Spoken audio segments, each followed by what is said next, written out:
Hi everyone. Here we're going to think about this major question that is part of our GCSE criteria.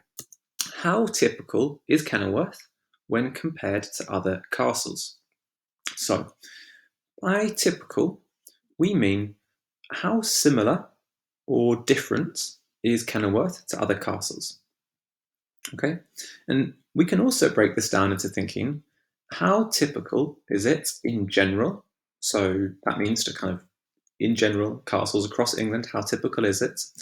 But also, and maybe more importantly, we need to think specifically how typical is it when compared to other castles?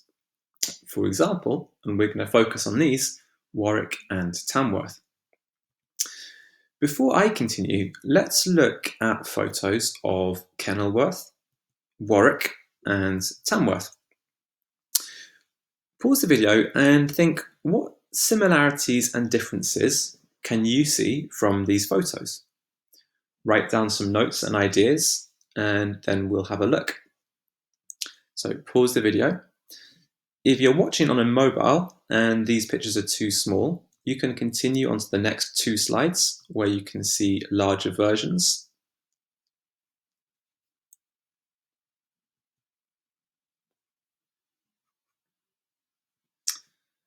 Now, at the end of this video, you'll be able to build on these initial ideas that you've just thought about from looking at the pictures. And you'll be able to articulate the main similarities and differences. And we're going to break this down into two sections. So, first of all, we need to be able to say similarities and differences in terms of physical features. And then we need to be able to say the same thing, but for how the castle was used. So you can read and see there a couple of quick examples of what I mean by physical features, and then how the castle was used. Okay, let's move on. So you need to make sure you're taking some notes as we go through this. You will need a table like this. So I'd recommend you pause the video just quickly. You make a table as best you can like this. And when you are ready, you can continue. All right, so let's start with some things which are typical about Kenilworth in terms of castles in England. We're going to go through these chronologically, so from 1120 up to today. First of all, like the majority of castles in England, it was first built in the years following the Norman conquest as part of the effort of the Normans to control England. It was built in a strategic location near rivers and in a kind of defensive site. The central keep that we all know as the Great Tower at Kenilworth is absolutely typical for a castle. It was also typical to have some kind of water defence around the castle, like we've seen in previous lessons.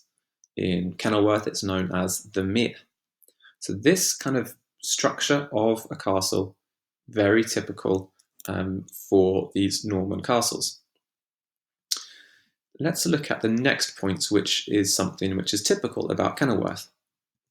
So, the castle moved from being primarily a defensive military building to one that was used as somewhere to live for aristocratic people from around the 1270s onwards.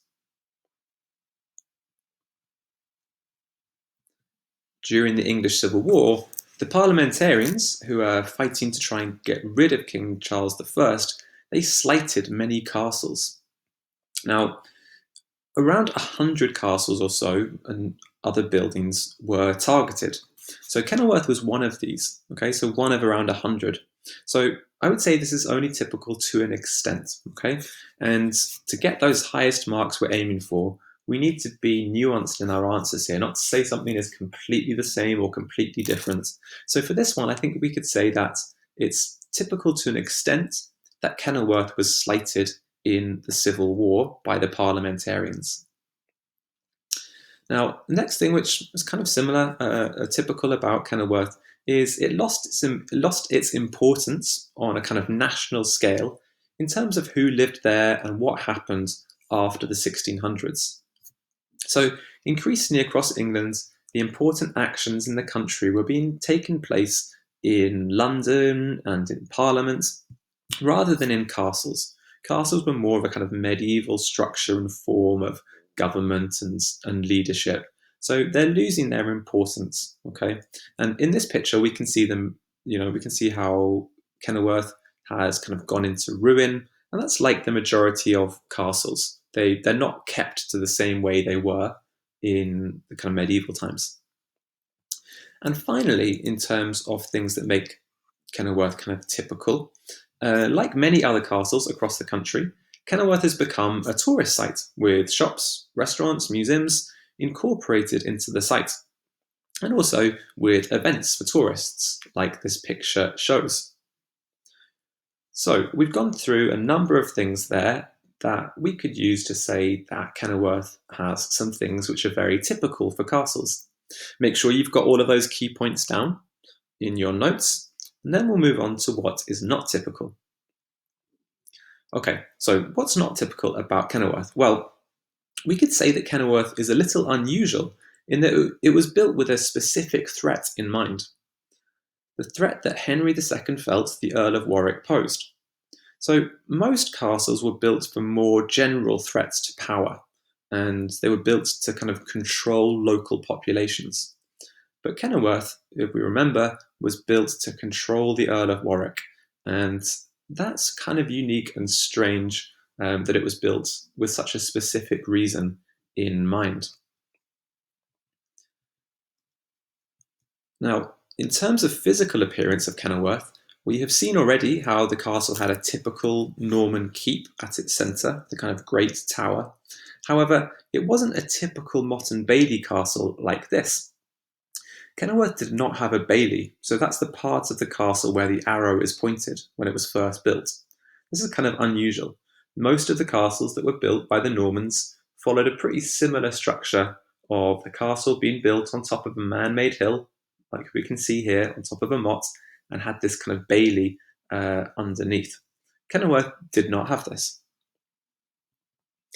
The huge defensive building works undertaken by King John around 1205 are not typical. Now, he did carry out other defensive improvements on other castles, and of course, over time, many castles have been strengthened. But this level of building work makes Kenilworth more unique in terms of its defensive scale. For example, this huge outer curtain wall is one of the largest that exists and existed in Britain.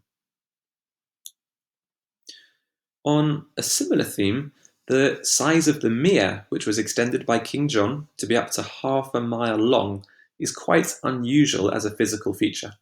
Most water defences were much smaller and would have just surrounded the castle in a kind of moat. Equally, the scale of the palatial developments made, particularly under John of Gaunt, were unusual. In a previous lesson, we looked at details such as the huge windows and the massive size of the kitchen. This is not typical for English castles by any means. One of the things that makes Kenilworth unique is how many important people have lived here, but also that the ownership of the castle has often changed between different families. So we know that for a lot of the period between 1170 and 1550, it was owned and used by the royal family. This is quite amazing in itself. But also throughout this time, it also kind of changes back and is given to other local families. So it's not kind of maintained by one group of people. And the fact that it has so many important people that pass through here, that live here, that use it as an important place, that makes it unique when we think about all the castles across England. Not many have this kind of profile. It's also quite unusual that there have been so many building developments in the same space. So we can see how the buildings that existed in 1575, when Elizabeth I's most famous visit took place, they were structures joined together from every time period since the 1120s. So you can see on the map here, we can see the Great Tower from the 1120s. That's right next to the work of John of Gaunt in the 1380s. That's right next to Leicester's building from the 1570s. And the fact that across this castle, things were built on top of each other and continually kind of added on in the same place. This is kind of quite an unusual way of doing things, and unusual that a castle would have kept its high profile over such a long period, where we see this level of building. Now, whilst it's true to say that a similarity with other castles is that Kenilworth is a popular tourism location, what is more unusual is that Kenilworth was of interest to tourists a lot earlier than most. So, because of its size and the stories of what happened there, Kenilworth was popular for tourists way back in 1777. That was when a guidebook was first made for the castle. This interest was only heightened by Walter Scott's novel Kenilworth, published in 1821, and this led to a huge rise in tourists, including no less than Queen Victoria visiting the castle.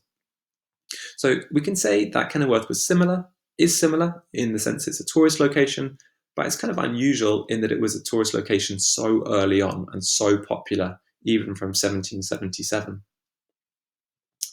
Finally, there are only a few other castles in England that could claim to have had so many moments of historical importance and interest across such a long period. So, from the longest siege in British history in 1266 to the visit of Elizabeth I, Kenilworth has had a distinctively interesting, or we could say not typical, range of historical moments of interest.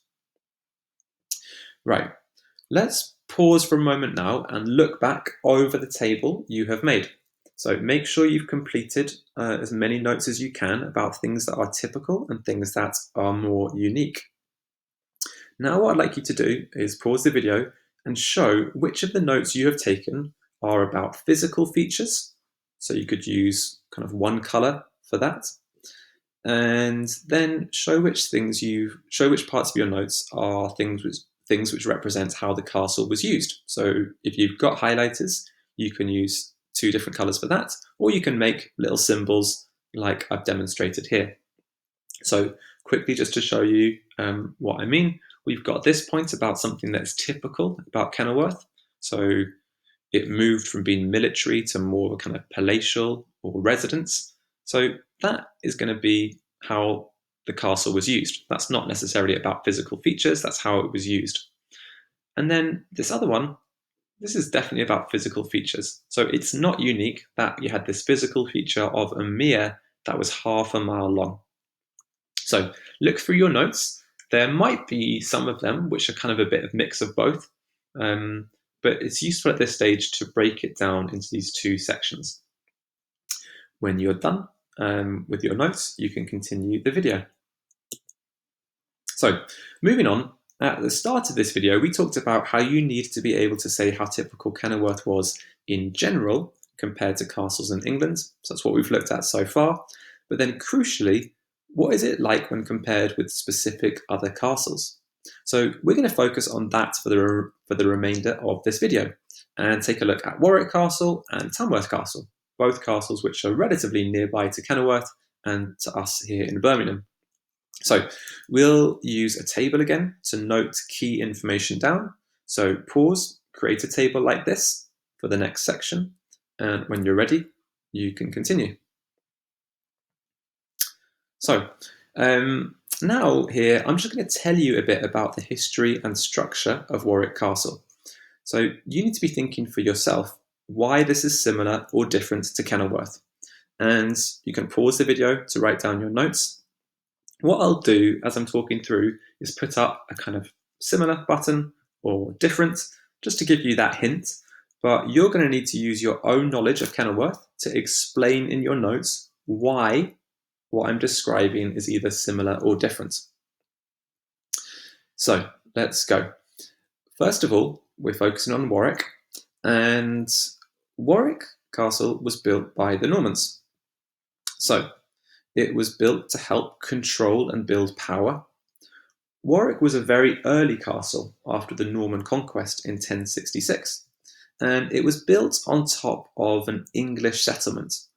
We know that at least 4 buildings were destroyed to make way for the castle, and it had a classic Motte and Bailey style, like we can kind of see demonstrated in this picture. That picture is not specifically of Kenilworth, it's just an example of a classic Motte and Bailey style castle. Warwick stayed in the ownership of one main family, with the Earl of Warwick at its head for most of its medieval history. In the 14th century, so between 1330 and 1360, the 11th Earl of Warwick, Thomas de Beauchamp, undertook significant building works. Now, these were done in a kind of military style, as can be seen in Guy's Tower here. But actually, despite it looking like it's for kind of military usage, this was just to kind of look impressive and show off. In fact, these are largely palatial developments for people to live in and to be enjoyed by aristocratic people. In the 16th century, Warwick Castle fell into decay and ruin. In fact, on one of Elizabeth I's visits to Kenilworth, she passes through Warwick Castle, but it was only to see it in its ruined form, rather than to stay somewhere grand and fit for a queen. During the English Civil War in the 1640s and 1650s, Warwick was used by parliamentarians in the war with the Royalists. Now, at Warwick, where the castle had kind of gone into ruin, the walls of the castle had to actually be built up to be useful for the parliamentarians. The castle was in such a bad state at the time. So actually the parliamentarians kind of do some building work to make the castle more of a fortress. It was not slighted, and that's because the main structures were already significantly damaged. So the parliamentarians didn't need to slight or damage the building to kind of damage the prospects of any future royalists. In the 18th century, when many other castles were falling into ruin, Warwick underwent huge redevelopment. So massive building repairs and work were carried out, and most of what you see today at Warwick, it dates from this period. It was lived in by the aristocratic family of Warwick. Today, Warwick is a major tourist location. It's been developed considerably, and it targets families, young people, and has a number of activities designed to be a day out. You can even stay over at the castle. Some people say that it's become more of a kind of theme park than an accurate historical tourist site. Okay, so pause the video again and annotate your notes like we did before to be clear about what is the same and what is different between Kenilworth and Warwick, but also be clear about the physical differences and similarities, okay? And then be clear, mark which of the differences and similarities are about how the castle was used. When you've tidied up and completed those notes, you can continue the video. So finally for today, let's take a look at Tamworth Castle. Again, you can pause the video, create a quick table like you've done for Warwick. So again, this is a Norman castle. It was built to help secure power for the king. Like Warwick, it's a very early castle. So we think it's built around 1070, and it had a classic motte and bailey. The castle was kind of built on a high man-made hill, what we know of in the official language as a motte. And we can see that here in this picture of what Tamworth looks today. We can see the man-made hill, and we can see the castle built on top of that. It would have had a bailey at the bottom of this motte, like other typical Norman castles. The castle was initially, so there's a similar and a different point in this idea about how the castle was initially built. The castle was initially owned by Robert le Despencer. Now, this guy, he dies without children, so the castle is passed on to his brother and then to his brother's daughters. And it stays in this family, so they are the Marmion family. It stays with them for 6 generations, from 1100 to 1294. And throughout its history, the castle is always owned by local aristocratic families, and it doesn't change hands that much. It's not been given and taken away and going into royal control. It stays with these aristocratic families. And to be honest, there are no real major national events that happened at Tamworth. Apart from its initial importance in the early Norman conquest, okay, when it's used to kind of control the area, little action takes place around the castle after this. There is one claim, so a minor moment, when apparently King Henry III visits once in 1257. So perhaps because of it not being particularly important, the castle never suffered huge damage. And in fact, this means that it's one of the best preserved Norman, Motte, and Bailey castles in England. In some ways, it's so small and became so kind of insignificant that it doesn't have this threat to it and therefore never gets damaged. The castle is owned by the Ferrers family from 1423 all the way to 1681. So again, an example of how the castle doesn't change hands. It's kind of kept in certain aristocratic families. And they made significant developments to turn this castle into more of an aristocratic home. So that included a great hall, and the castle was designed to show wealth and status. However, it never really gets to any kind of palatial levels. It always remains relatively small when we compare it to other castles, particularly Kenilworth. During the Civil War, the castle was initially held by royalists, but soon it's captured and used by parliamentarians. Now, similar to Warwick, but different to Kenilworth, Tamworth was not slighted during the Civil War. In the 18th and 19th centuries, the castle is maintained and lived in by the Townshend family. Repairs were made, and there were attempts to develop it into a grander building with extensive gardens, but the family runs out of money. However, it stays in the hands of local families and is a place of residence throughout this time. In more recent years, the site has become a tourist location. However, this is on a much more minor scale than the likes of Warwick or Kenilworth. Okay, that brings us to an end of this video. Make sure you've completed your notes for Tamworth like we did for Warwick. Good work. And hopefully you now feel more confident in being able to answer this question.